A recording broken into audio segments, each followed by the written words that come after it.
Astro Rahu channel Hindi में आपका फिर से स्वागत है। आज के एपिसोड में हम ये देखेंगे कि वृषभ लग्न के कुंडली में चंद्र जब तीसरे घर में खुद की राशि में स्व राशि हो जाता है, कर्क राशि में आ जाता है, तो क्या होता है। अगर आपको यही एपिसोड इंग्लिश में देखना है तो आप एस्ट्रो राहु चैनल इंग्लिश में जाइए, वहाँ पे यही एपिसोड मैं इंग्लिश में करता हूँ। और अगर आपको जड़ी बूटियों में, आयुर्वेदिक वनस्पतियों के फायदों में और उनके पहचान में इंटरेस्ट है तो आप हेल्थ चैनल में जाइए, वहाँ पे मैं उस पे एपिसोड करता हूँ। तो आगे बढ़ते हैं। जैसे कि हम जानते हैं सभी, जब भी किसी भी भाव का स्वामी उसी भाव में हो, किसी भी घर का स्वामी उसी घर में हो, तो काफ़ी अच्छे परिणाम मिलते हैं। यहाँ पे भी चंद्र अच्छे परिणाम देता है, लेकिन यहाँ पे मैंने काफ़ी सारे मेरे रिसर्च में ये देखा है कि ये प्लेसमेंट थोड़ा सा गड़बड़ वाला हो जाता है। किस तरह से, ये मैं आपको कुछ ही देर में बताऊंगा। तो शुरू करते हैं। पहले जो बहुत ही स्वाभाविक इस प्लेसमेंट के जो परिणाम है वो देख लेते हैं। अब यहाँ पे चंद्र जो है वो तीसरे घर में स्व राशि है, खुद के कर्क राशि में है। तीसरे घर से खुद के छोटे भाई बहन देखे जाते हैं। तो यहाँ पे बहुत ही स्वाभाविक है कि जो जातक है उसके अपने छोटे भाई बहनों से बहुत ही अच्छे संबंध होते हैं। यहाँ पे तीसरे घर का जो स्वामी है वो चंद्र है, इसलिए वो जो संबंध है वो सिर्फ अच्छे नहीं होते हैं, बहुत ही अच्छे होते हैं, क्योंकि चंद्र एक कोमल ग्रह है। और यहाँ पे मैंने ये भी देखा है कि छोटे भाई बहनों का जो व्यक्तित्व है यहाँ पे और जो जातक का व्यक्तित्व है वो बिल्कुल एक जैसा होता है, इतना घनिष्ठ उनमें संबंध होता है। दोनों का हूबहू एक जैसा व्यक्तित्व होता है, बोलचाल का तरीका हो या फिर आदतें हो, सब एक जैसी होती है। और तीसरे घर से पड़ोसी भी देखे जाते हैं, संबंधी भी देखे जाते हैं। तो स्वाभाविक है कि जातक का पड़ोसियों के साथ भी बहुत ही अच्छा रिश्ता होता है और संबंधियों के साथ भी उसका बहुत ही अच्छा रिश्ता होता है, क्योंकि चंद्र एक माँ को भी दर्शाता है, माँ जैसा उसमें माँ के गुण होते हैं। इसलिए मैंने ये देखा है कि खास करके जो बुआ होती है या फिर मौसियाँ होती हैं उनके साथ भी जातक का बहुत ही अच्छा संबंध होता है। और जो भी माँ जैसी जो संबंध होते हैं, उन माँ के उम्र के लोग होते हैं, उनके साथ भी जातक का बहुत ही अच्छा उनके साथ बनती है जातक की। और तीसरे घर से क्योंकि कम्युनिकेशन देखा जाता है, बोलचाल देखा जाता है, इसलिए मैंने ये भी यहाँ पे ऑब्जर्व किया है कि जातक बहुत काफ़ी बार बातूनी भी होता है, क्योंकि मिथुन राशि के पास आइडियाज़ की कमी नहीं होती है, विचारों की कमी नहीं होती है, और तीसरे घर से कम्युनिकेशन भी देखा जाता है, इसलिए बहुत ही बातूनी होता है जातक यहाँ पे। और जातक बहुत रचनात्मक भी होता है, क्रिएटिव भी होता है, क्योंकि तीसरा घर जो है वो क्रिएटिविटी का ये घर है, रचनात्मकता का ये घर है। तो ये बहुत यहाँ पे जातक क्रिएटिव भी होता है। और यहाँ पे ये भी देखा गया है कि जो माँ है वो भी काफ़ी बार बहुत बातूनी होती है, वो भी बहुत मिलनसार होती है, उसका भी पड़ोसियों के साथ और संबंधियों के साथ बहुत ही मेल मिलाप होता है। और माँ को देख कर के जातक का भी इसी तरह का ये उसमें भी ये गुण आ जाते हैं। तो ये सारे हैं जो कि बहुत ही स्वाभाविक इस प्लेसमेंट के परिणाम है। और इन जातकों को घूमना घामना भी बड़ा पसंद है, इनको ट्रैवलिंग बहुत पसंद है। अब मेन मुद्दे पे आ जाते हैं, जो मेरे रिसर्च का विषय है और जो इस प्लेसमेंट में एक बहुत ही अलग एक एस्पेक्ट है, वो देख लेते हैं। अब मैंने देखा यहाँ ये है कि ये वृषभ लग्न है और वृषभ लग्न बहुत ही रसिक लग्न है। इन्हें पूरा मज़ा करना होता है, ज़िंदगी के पूरे मज़े लूटने होते हैं और पहले घर के स्वामी और तीसरे घर के स्वामी से खुद की जो विल पावर होती है, खुद की जो हम लोग इस ब्रह्मांड पे चलाते हैं, ज़िंदगी पे चलाते हैं, वो देखा जाता है। तो चंद्र जो है यहाँ पे तीसरे घर का स्वामी है और तीसरे घर का स्वामी तीसरे घर पे ही है यहाँ पे, और यहाँ पे चंद्र पे एक बहुत ही बड़ी जवाबदारी हो जाती है वृषभ लग्न के जातक को। सारे जो ब्रह्मांड के जो मज़े हैं, रसिकपन है, वो सब दिलाने की चंद्र पे ये जवाबदारी हो जाती है। लेकिन चंद्र जो है वो एक बड़ा सा कोमल सा ग्रह है और उससे मेहनत होती नहीं है, और तीसरा घर जो है वो मेहनत मांगता है। मेहनत के बगैर तीसरा घर जीवन में जातक को कुछ देता नहीं है।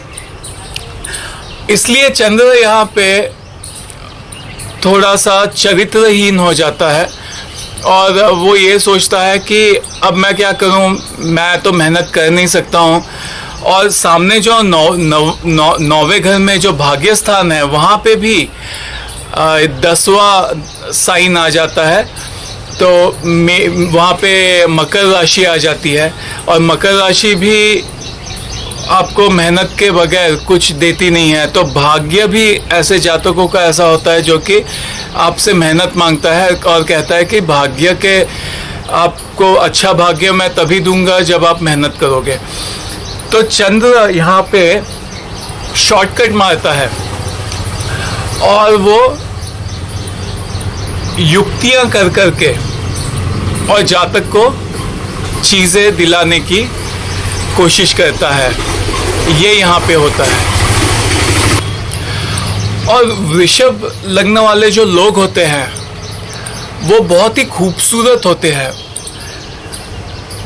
इसलिए काफ़ी बार यहाँ पे ये होता है कि जातक को पता होता है कि मैं बहुत खूबसूरत हूँ, और चंद्र जो तीसरे घर का स्वामी है वो शॉर्टकट के रूप में ये सोचता है कि क्यों ना खुद की जो पर्सनालिटी है, खुद की खूबसूरती है, उसको कुछ इस्तेमाल करके और क्यों ना चीज़ें पाई जाए। तो काफ़ी बार ये प्लेसमेंट मैंने महिलाओं में ज़्यादा देखा है। अब यहाँ पे मैं एक बात बता दूं कि मैं जो कुछ कहने वाला हूँ वो ज़रूरी नहीं है कि ये प्लेसमेंट, यहाँ पे हम लोग सिर्फ एक प्लेसमेंट की बात कर रहे हैं, और ज़रूरी नहीं है कि अगर किसी महिला के कुंडली में ये प्लेसमेंट हो तो वो गलत हो या फिर वो चरित्रहीन हो, ऐसा नहीं है। लेकिन अगर पूरी कुंडली में बहुत सारे ग्रहों की स्थिति खराब हो तो अवश्य ये होगा जो मैं आपको बताने वाला हूँ। तो आगे बढ़ते हैं। तो इसमें होता ये है कि ज़्यादातर मैंने ये प्लेसमेंट महिलाओं में देखा है, और जो वृषभ राशि लग्न वाले जातक होते हैं वो खूबसूरत होते हैं। तो कुछ कुंडलियों में महिलाओं के मैंने ऐसे देखा है कि वो उनको पता होता है कि मैं खूबसूरत हूँ, और उनका जो तीसरे घर का स्वामी चंद्र है वो ये सोचता है कि क्यों ना मैं खुद की खूबसूरती का इस्तेमाल करके चीज़ें पाऊँ। तो ऐसे जातक लोगों को उकसाते हैं। उनके आसपास जो लोग होते हैं, दूसरे मेल काउंटर पार्ट्स होते हैं, उनको उकसाते हैं। और अब इसमें होता यह है कि कोई महिला अगर किसी को उकसाती है तो पुरुष या लड़के बहुत जल्दी एक्साइट हो जाते हैं तो वो तुरंत उसके दीवाने हो जाते हैं, वो सबको उकसाती है और बाद में इससे चंद्र को बहुत खुशी होती है ये अनुभव करके कि वो मेरा दीवाना है, वो मेरा दीवाना है, अरे वो मेरा दीवाना है, वो मेरा दीवाना है, हाश मैं कितनी डिमांड में हूँ। तो इससे काफ़ी बार चंद्र को शांति मिलती है, मन की शांति मिलती है। इस प्लेसमेंट का यहाँ पे ये मतलब होता है। और फिर इनमें से जो बहुत कामयाब होते हैं, जो जातक को ज़्यादा से ज़्यादा धन संपत्ति मज़ा दिला सकते हैं, सुख भौतिक सुख दिला सकते हैं, उनके साथ ये रिश्ता रखते हैं और इस तरह से वो शॉर्टकट से सारे जो चीज़ें हैं ज़िंदगी की वो पाने की कोशिश करते हैं। यहाँ पे तीसरे घर का जो स्वामी है चंद्र, इसका ये मतलब काफ़ी बार होता है। और लेकिन यहाँ पे ये एक मुश्किल हो जाती है क्योंकि ये लोग ऐसे सारे लोगों को चढ़ाते हैं और दूसरे व्यक्ति को, ये बोलने में बड़े चतुर होते हैं, रोमांटिक भाषा में बातचीत में बहुत ये चतुर होते हैं, हाजिर जवाब होते हैं, तो रोमांस में भी वो तुरंत ऐसे, और क्रिएटिव भी होते हैं, रचनात्मक होते हैं, तो इतने खूबसूरती से वो जवाब देते हैं। और यहाँ जब भी वो यहाँ पे कोशिश करते हैं रचनात्मक होने का तो वो और भी बहुत अट्रैक्टिव होते हैं क्योंकि यहाँ पे उनके तीसरे घर का स्वामी चंद्र है। इसलिए यहाँ जातक के तरफ से बहुत ही रचनात्मकता और बहुत ही सॉफ्ट, बहुत ही बढ़िया ढंग से बात करना और हाजिर जवाबी, और ये इतने सारे इनमें गुण होते हैं कि दूसरे लोग बहुत ही प्रभावित हो जाते हैं। लेकिन वो उनको प्रभावित करके चने के झाड़ पे चढ़ाते हैं और काफ़ी बार